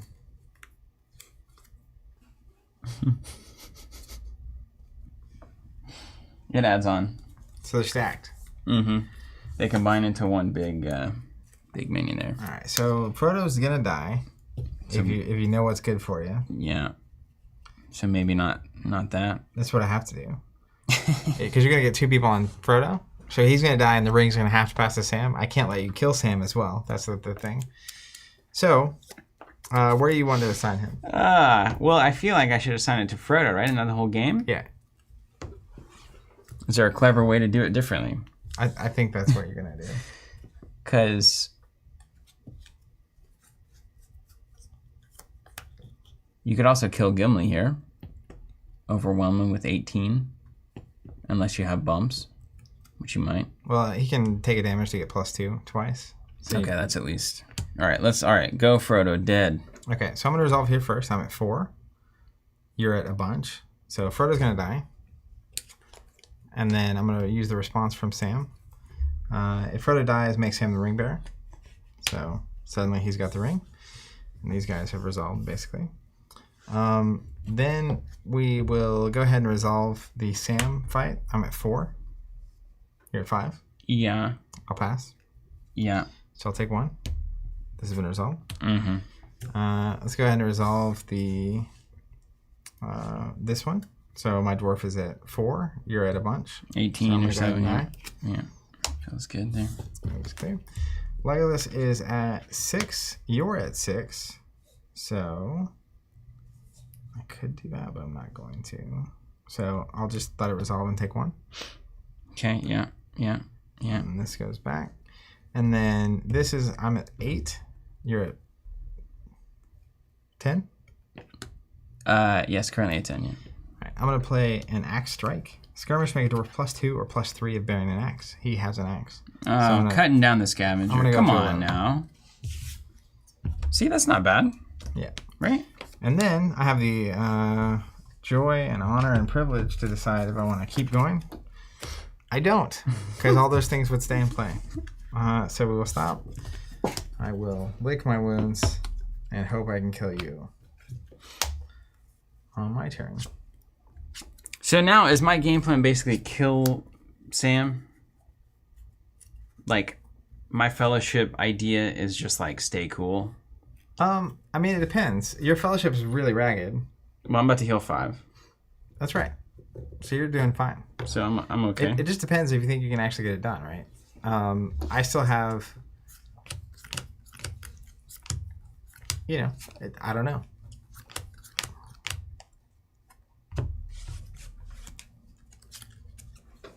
Okay. Okay. Oh, right. Yes. Right. Home is 1. Don't forget to heal. Yeah. Do you have? Is anyone else? Do we know where Mary's home is? He doesn't have a home because he's a companion. Is that the idea? That's right. Yeah. And my ox.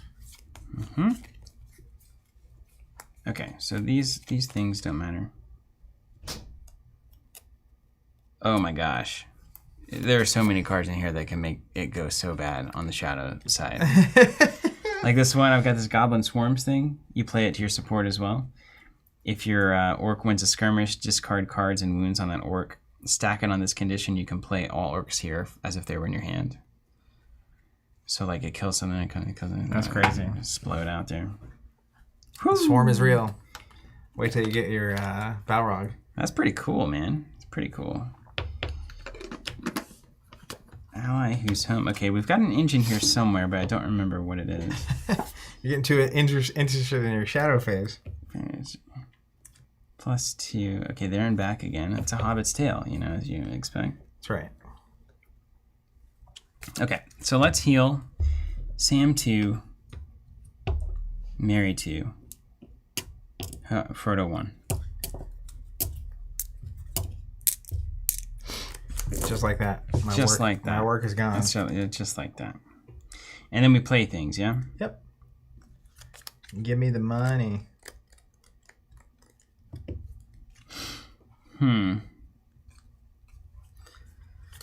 Okay, let's use Master Proudfoot. It seems right. 2, draw the top 2 cards. Ooh, no. Okay, we get a Hobbit Farmer. I think this is the guy. That's the guy. This ally has the game text of Sight 1. Exert and spot opponent's Sight 1 to replace it with your Sight 1. What is my Sight 1? Twilight cost of each Hobbit is -1. Okay, so we can do that. That seems fine. Take all and discard the rest. Okay. Okay. Now we're supposed to do stuff. While you can spot your site 1, I have the game text of it. Okay, so it makes all my hobbits -1. Right. Okay. Pay 1 for a hobbit farmer. What's he do? He's going to exert spot opponent's site 1 to replace it with my own. Okay. We are replacing now. We've got Green Hill Country out in the field. Twilight cost of each hobbit is -1, and he has the game text of that site. Nice. So now all the hobbits are -1. So we play a free hobbit party guest, Yep. as you might expect. Here comes the hobbit swarm. You're swarming on both sides of the Yeah, fence. I am. It's disgusting. Okay.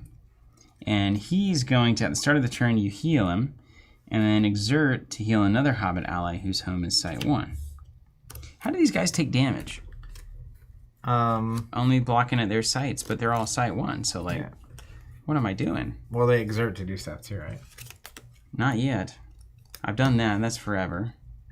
Heal another hobbit, that doesn't matter. There's got to be a hobbit ally that heals, generally. Must be. I know it's in here somewhere. I'm sure of it. All right, let's give there and back again a hobbit's tale to Frodo. You can discard it during the maneuver phase to make each hobbit companion strength +2 until regroup. That's really good. It's a good sprinter, right? Yeah, that cost you 1? Yeah. It's a good card. And you got some events here, so that's all that's going to matter there. Yeah, so let's move on. All right, so you're gonna move here. Mm-hmm. I get 3 Twilight. You got 4 companions. So slide out.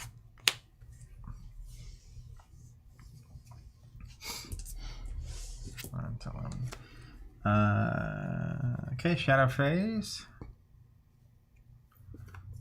You're now at what? Location 4. 4, 5, 6, 7, 8, 9, 10, 11. 4.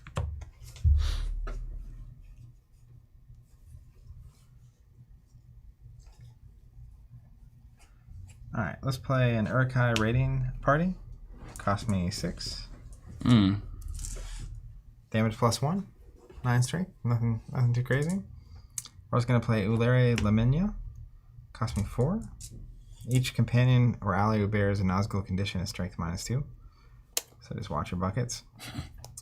And then I will pass the shadow phase. Mm-hmm. We will go to the maneuver phase. I assume you don't have anything. Mm-mm. No archers. Mm-mm. Assignment phase. Mm-hmm.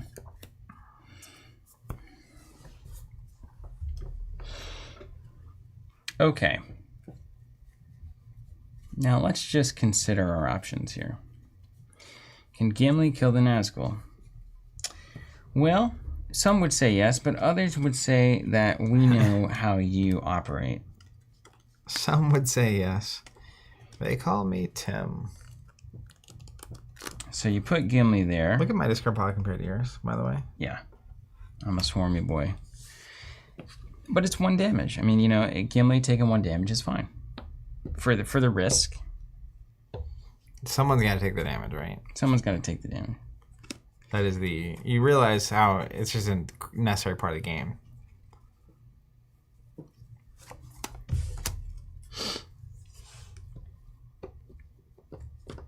Okay. Let's do it like this. Let's go here. What would you like to resolve first? I would like to resolve Sam first. All right, I'm at 9. Go ahead.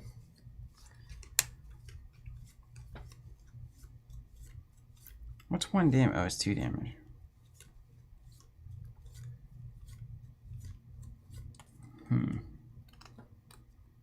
What's the... I take 2 damage. I take 2 damage, right? You just take 2. It's not a big deal. Exert to remove a burden. You have any pumps on the board they'd have to come from your hand? Yep. You got 1 left. 1 floater. No fierce. Nope. It's a gentleman game here. Pass. All right, I'm gonna go ahead and play Bread for battle. Exert and Urkai to give it +3 strength.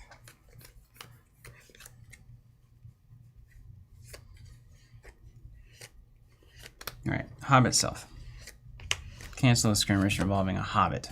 Oh, boo. Boo.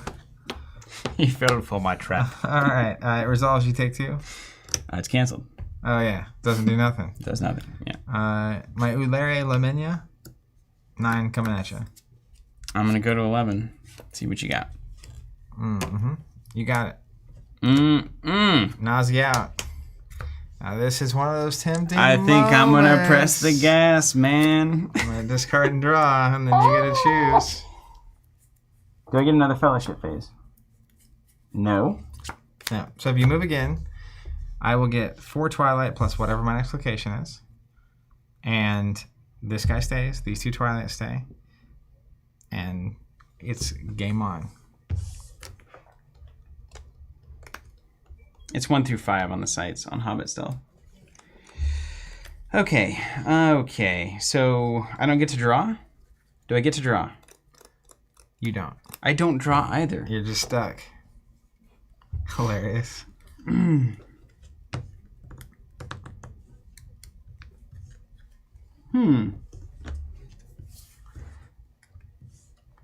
I mean, you know. You hear that sound?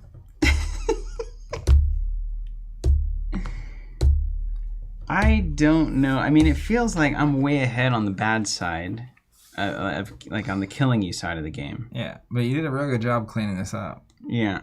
But also, like, even this Urkai raiding party, do you have someone that can just take a 9? Well, conceivably, everybody can take a 9, aside from the pumps that are inevitable. Yeah. But it's just a matter of who got it. Do you got the pumps in your hand?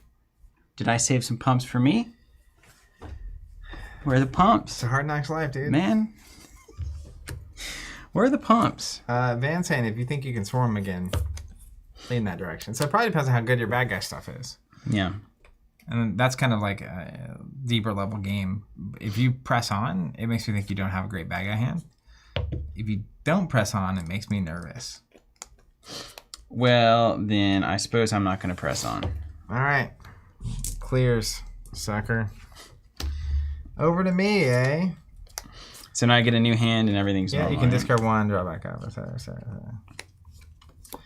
All right, we need to dig. I'm going to play Delving. See what I did there? It's so good. Cost of 1, and it's It's so good. Exert a Dwarf, which I did, to draw 3 cards. Yes, exert everything. Exert it all. Exert all the things. Let's play a Lorien Elf for 1. Exert everything. Like you. No, a companion.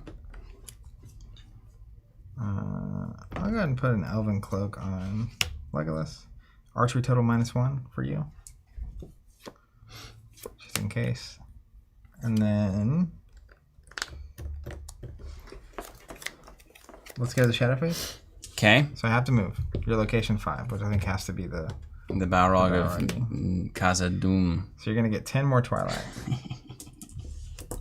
How do I even spend all of this garbage? What happens if you deck yourself? Not important.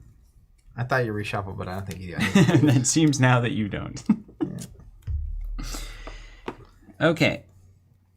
Let's start with the things that we know we need. So I think it's make it or break it right here. It's a big moment. 1, 2, 3. You have 4 blockers. Yep. So I need to push, push, push, and I need to kill Sam. If you can get 5 blockers out, or 5 attackers, that's pretty good. Okay. That would create problems for me, you know? Yes. Okay. Let's play a Goblin Runner to start. He's going to gain me 2. So that's a net. I'm now at 13. That seems good. Also, play the Balrog from your draw deck at -6 Twilight cost. We don't have it, do Oh, bummer. we? We don't have it. Okay, let's... and archery happens before you assign the conflict. Is that right? Yeah. Ryan saying we did open it, but Balrog I don't even think it was in set 1. All right, Goblin Patrol, true. Classic Decipher, like, just totally teasing. Surprise. 13? This is garbage. Your Goblin is supposed to be weak. All right, Host of Thousands, play one from the discard pile. Oh my goodness.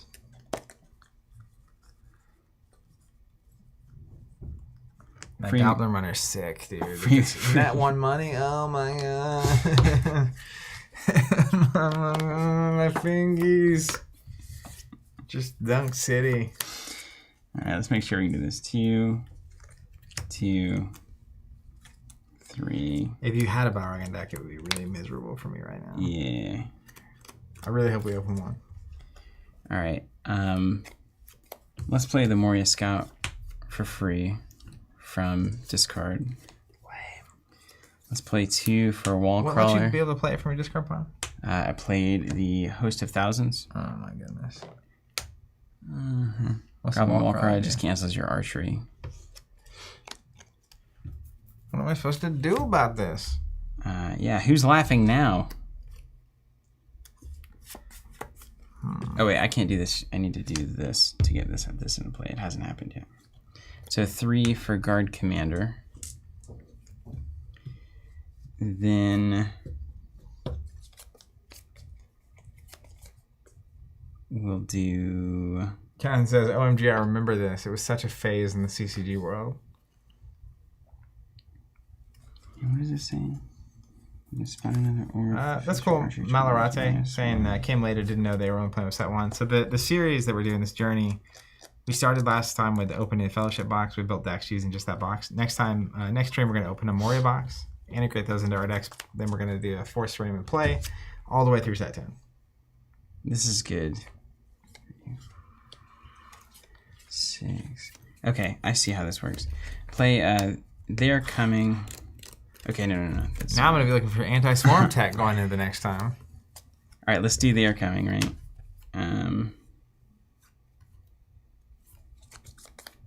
Discard 3. Okay. To play something out of the discard pile. Could be this. Could be like the Ancient Chieftain. At this point, I'm looking for more people, not necessarily better people. Good people. Yeah. Because if you can get to 5, you know you can double a sign unless I do something tricksy. Yeah. Like if I had that Hobbit Stealth card, I could cancel the skirmish. Hobbit Stealth is good. I don't think there's anything that brings in more stuff. Van, I'll put these on the screen so people can see it. They were asking. Okay, Goblin Warrior. So I don't see a way to get more things, which is acceptable. So let's pay 2 for the Wall Crawler to cancel the stealth there. Cancel the stealth? Or the archery. And then... The main thing I didn't want you to play is a Wall Crawler. Mm-hmm. I had tricks. Mm-hmm. And then...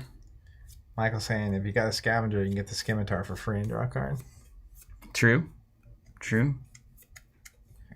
Worthwhile. Crazy. You're already doing all right. I'll tell you that much. I feel like I'm gonna... I have a Moria Axe here, but I'm gonna hold it, I think, so that I can trigger this remove 3 to give an Orc +2 strength. Yeah, that seems good. Which might just be universally more reliable, right? All right, 5 coming at you. All right, first maneuver phase.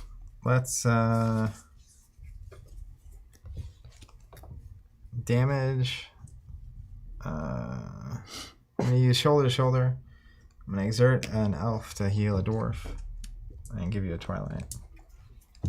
Then during the archery phase, I'm gonna play double shot. Spot a elf archer companion to make my archery total +1. So you got 2 -1 coming at you. So archery 1. And I gotta put it somewhere. Okay. Well, I'll put it on the big guy, right? Yeah, that's another problem. If I had archery 2, it's like I can deal with some of your stuff, but then you're -1 and have a fatty. Yeah. So here we are. I'm gonna slide this so I can do the assignments. All right. Let's think about this. Big Dad coming around the mountain. You're gonna assign 2 anyway to the boy.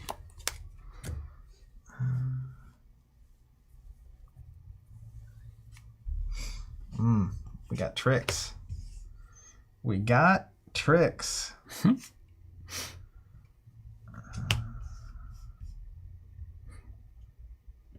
go. Oh, that's interesting. So it gets cool because, like, this Gimli has an ability. Each time he wins a skirmish, I can wound an orc. Mm-hmm. And you choose when they resolve. Yeah, so if I resolve this first, I could, like, pop an orc. Mm-hmm. One of those. But also it's the kind of thing where, like, if I resolve this thing first, then I can actually kill him. I can maybe remove him, or you'd have to use the ability before. And so there's, like, timing things. Are we always in the skirmish phase?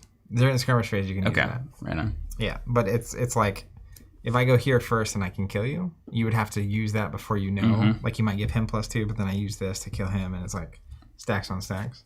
And then I assign this somewhere? Yeah. So you assign it. I mean, so the... Okay. So let's actually do some thinking. Because I could remove 3 here to just make this +2 and kill Sam unless you have an answer there. Yeah. Can you take burdens instead, or is the overwhelm rule overcome that? Overwhelm is always overwhelm. Do you have anything on the board that pumps hobbits? No. Okay. But you could have a hobbit stealth. Mm-hmm. So you could continue to just go to mop zone and just keep wrecking you. Because, like, right now, the ability to maybe kill Legolas is just going to keep making your life impossible to deal with all this stuff. My man. But I've got 2, 3, 4, 5, 6, 7, 8, 9, 10, 11, 12, 13, 14, 15, 16, 17. I've got 17 cards left, and I feel like I've seen, like, every of the negative cards. So and if you're seeing, you're gonna draw 7 more cards, so you're only gonna have 10 left in deck after you draw back up. It's gonna get spicy. And we know you have axe swing kind of stuff with Gimli. We've seen that, so we could just, like, suddenly. So, like, if we go, your initial thing is let's go here, and this means that you have to find a way to either get to 7 strength, assuming that I pump one of these guys with the guard commander, or you've got to be able to kill one of these things, and that's interesting. Can you, though? Like, what cards do you have? I mean, what are there? What is out there? There's a whole set of cards you haven't seen. What is out there, though? Or is the safest thing to go after here? You're at +1 health, okay? We could go here, try to overwhelm Legolas. Get that all off the table.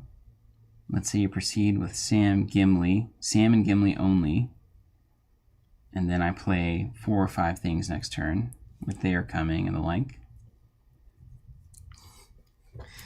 We have reached Lord of the Rings TCG But depth. once you go to 6 next time, your archery is online with old Oppenheimer over there. That's right. All right, I don't know any better, so let's do the obvious thing. I like it. So this guy's at 8. This is a 5. So that's 13 total here. Could be 15. Go ahead to resolution. All right, we'll resolve here first. Okay, Nuke me. I did it. Okay. Then let's go ahead and resolve this Gimli fight. I'm at 8, you're at 6.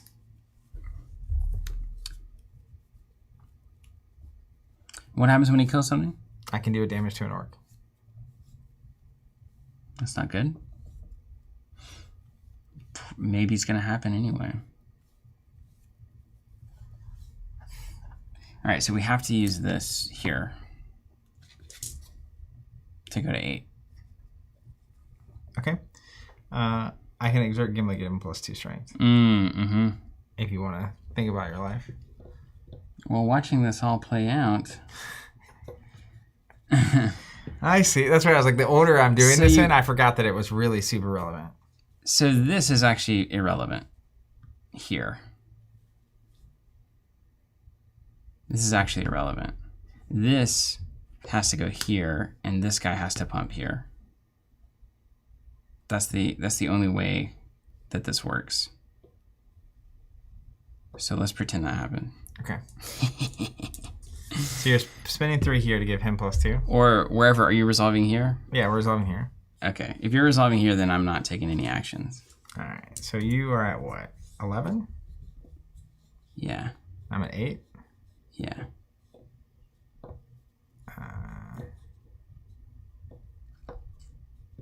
Let's go. We're still going to be in a similar pickle, but But you're going to kill Gimli. I'll kill Gimli. But that won't really matter because I may not get another phase. Why? Yeah. So I'm going to exert Gimli twice. Uh-huh. And he's going to go from 8 to 12. Yeah. So I'm currently ahead by 1. But then if he kills something, yeah. Okay, so we've got to go 3 to go +2 here. Okay. So you win this. Yeah. I will go away. Bye-bye, Gimli. We'll resolve here. I'm at 6. You're at 7. I'm going to pay 1 for Defiance. Get +2 strength or +4 fighting an Nazgul. Love that image. So I'm now at 8. Okay. I'll do 1 to you. 1 done. Then Sam. 8 to 4. Yep. Wait. Are you an 8? You pumped this thing. Am I underground? You Where are are you? underground. Yeah. I literally just saw that text again. Oh, you're a +2 anyway. Yeah. There's Roll it nothing I back. can do about that. Anything? I don't think there's anything I can do. I get overwhelmed. No way. Whoosh. The ring is That found. was super close. Yeah. That was good. Huh. It dawned on me. It was cool seeing it again. That assignment then makes perfect sense. If you're double, yeah, that puts a bunch of problems in your face. Yeah, because I have to deal with him and deal with here, and it's just a problem. Yeah. Yeah. Now, there's things I could have possibly had that would have mattered. Let me see if I can find them. I think these decks function great out of a single booster box. It's pretty amazing. This is cool. Dwarven armor. Can't be overwhelmed unless my strength is tripled. It's fun. I'm looking back through the cards, knowing how this works now. Game's good, man. The Twilight mechanic is It's like so weird that it hasn't been done before. Why was Decipher on such crazy stuff? They were. I mean, so to me, They were wrecking it. Top down? Yeah. They were wrecking it. That was great. Also, thank you for for allowing me to muddle through that. Yeah, no. One of the things I love about these series is like, obviously we're going to be doing a lot of Lord of the Rings this year. So you get the chance to really start getting decent instead of just like. This would have been a normal throwback. We play one. It's and like, then okay, we put it away. Yeah. But the Decipher to me is like, and Warren, it's like that indie band that if you were there, you knew they were a thing. But like right now, if you talk about like, let's say music in the 60s, everyone's heard of the Beatles. Right. 15-year-old nephew knows who the Beatles are, of course. But there's so many bands that were so good. Even someone like the Beach Boys to me. Mm-hmm. It's like they were so notable. So awesome. Even my dad would argue like he's a big fan of the Monkees, even though they were like not awesome. Like they were not cool back then. Yeah. Because they were like the manufactured Beatles. But it's like the Birds or like, this indie stuff. Yeah. So to me, this is like all of the Decipher stuff is someone who was like, they were exceptionally talented. They had a lot of moxie. They were exploring uncharted territory. And if you were just now joining the tabletop industry, it would be so easy to not even know they exist. Yeah. Like just no idea. But it's like so rich. The back catalog of these Decipher games is crazy. Nothing feels like what they're up to. Mm-mm. And then everything went Magic the Gathering creature, copycat for the next 20 years. I think that the resource curve and the way creatures work is something that Magic did that so many people iterated. And as it turns out, the resource curve thing isn't even very good. It's pretty bad. Yeah, compared to modern. But like this resource design. is amazing, right? It's just like the Chrono scale or whatever. Chrono Clash. Like the more that you do, the more they can do back. It's kind of the opposite of Flesh and Blood to me, which is in Flesh and Blood, the more you block, the less you attack. In this one, the more you build, the more opportunity you give your opponent to do what they're doing. So it's that same tension, right? that comes in, but it's definitely got a lot of really interesting mechanics. And I think doing it the way we're doing it in blocks will prevent it from getting, it had a lot of the same CCG problems that would eventually happen. Power creep, you have game creep in terms of the mechanics and like all the reference text. Did they have the come in at the start of the game stuff? Like at the start of the game, start with these 3 things suddenly? Outside of the care. I mean, I think they had enough of it here. The fellowship. Right? Yeah, you could just kind of start with this sort of thing. Yeah. And then you also have the location. So it's got some of the, this reminds me of the Thrones plot deck a little bit. Mm-hmm. Different. Yeah. Of course. But like. God, they were so close. The tempo of who is going first and stuff is really amazing. And like just the way the location decks work and then the starting characters. It's really. It's a notable game. It's special. We're going to be doing a whole lot of streams about it. HUWM here says well crafted. I think that's a really good way to put it. There's a certain, honestly, it feels, I can't speak to this perfectly, but this kind of a feeling, honestly, it has that, like we've been looking at Sorcery TCG. Mm-hmm. It has that kind of, you sit down to the table and it's just like, all right, let's go deep. Yeah. Like, it's not like a quick skirmishy kind of thing. It's like, okay, let's tell a freaking story. It reminds me of like when you turn a movie on, and from the minute it starts, you know it's taking you somewhere else. Yeah. Like in a like real Dune, way. I think the recent Dune was that it's just kind like of way, it hits and it's like, oh, we're going there, and like here we go. Yes, I'm ready. It's an experience, right? I think that is a big part of it. There's an experiential nature to Decipher's games that kind of gets left out now. In the name of streamlining and like just like a functional system and stuff, like they're crafting an experience. They want you to feel a certain way when you're playing, and they're good at making you feel that way. Yeah, it's really impressive. Ryan over here saying all their games are great. Joe Solo, that was awesome. Decipher had some great gameplay down pat. Really hit the theme of the IP. Ryan also saying Decipher wasn't afraid to push boundaries and try things other companies wouldn't touch.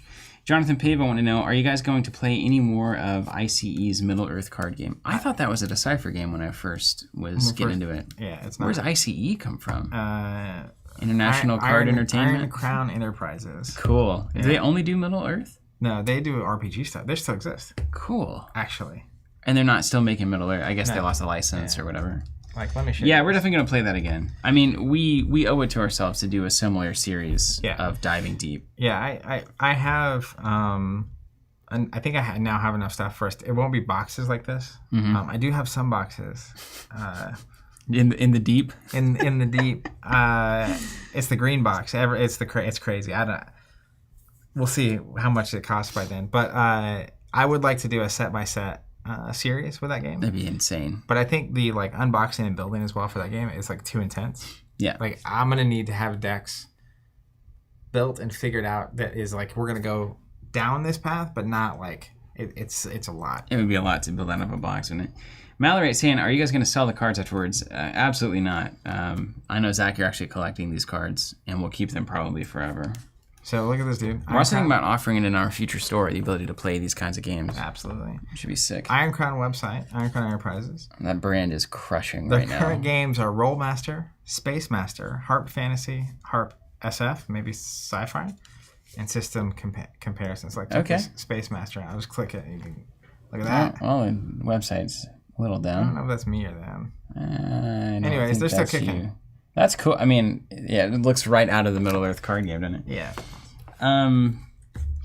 Let's see. I think a lot of the game systems would do well in today's mass market. I agree with you on that, Ryan. I think there's so much depth back here that has happened mechanically that you really don't have to look far to create an experience for any new game that you might have that can borrow so much from these ideas. David saying, I heard an interview with head of Decipher saying they wanted to do a second edition Star Wars CCG and probably would have done the same for Lord of the Rings. That's a heartbreaker. We're this close. Age of the Clank-O-Matic saying the power imbalance across rarity was the real killer. Good decks were very expensive. Yeah.